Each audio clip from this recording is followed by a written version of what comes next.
देखिए, सामान्य तौर पर चिकित्सा और स्वास्थ्य को लेकर तो बारिश के शुरुआत में दो तरह की समस्याएं आती हैं। एक तो ये होता है कि हम बारिश के समय जैसे ही मौसम बदलता है तो हम बारिश से बचने के लिए कई बार मोटरसाइकिल वाले, खासकर टू व्हीलर वाले, तेज़ी से गाड़ी चलाते हैं और कहीं न कहीं वो संतुलन बिगड़ता है और बढ़ जाते हैं तो दुर्घटनाएँ बढ़ती हैं।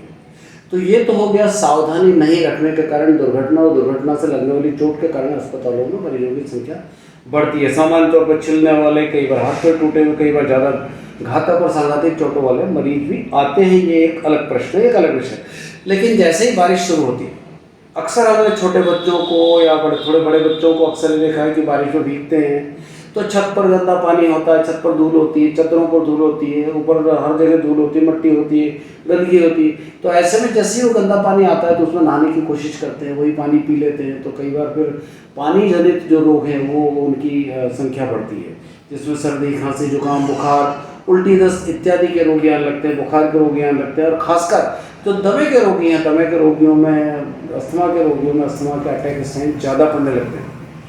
ये सामान्य तौर पर दो प्रकार के रोगियों की संख्या अचानक बढ़ती है, लेकिन इन दोनों में मनुष्य के व्यवहार से संबंध सीधा सीधा ताल्लुक है। इसलिए हम अपना यदि मौसम से व्यवहार सुधार लेंगे तो समस्याएं अपने आप या तो कम हो जाएंगी या समाप्त हो जाएंगी। ऐसे में किस तरह से बचाव किया जा सकता है?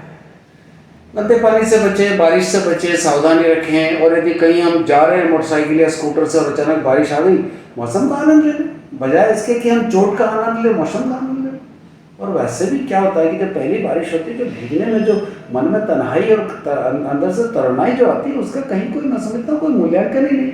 उसका आनंद लें, उसका सुख भोगें, बजाय इसके कि कहीं भिड़ जाए। और साथ में गंदे पानी से बचने की कोशिश करें। ये दो चीज़ें रख लें। उसके अलावा यदि आपको किसी प्रकार का बुखार या रोग आया तो सामान्य पैरासीटामोल लीजिए, फिर भी आराम नहीं है तो खुद का इलाज मत कीजिए, चिकित्सक को दिखाइए।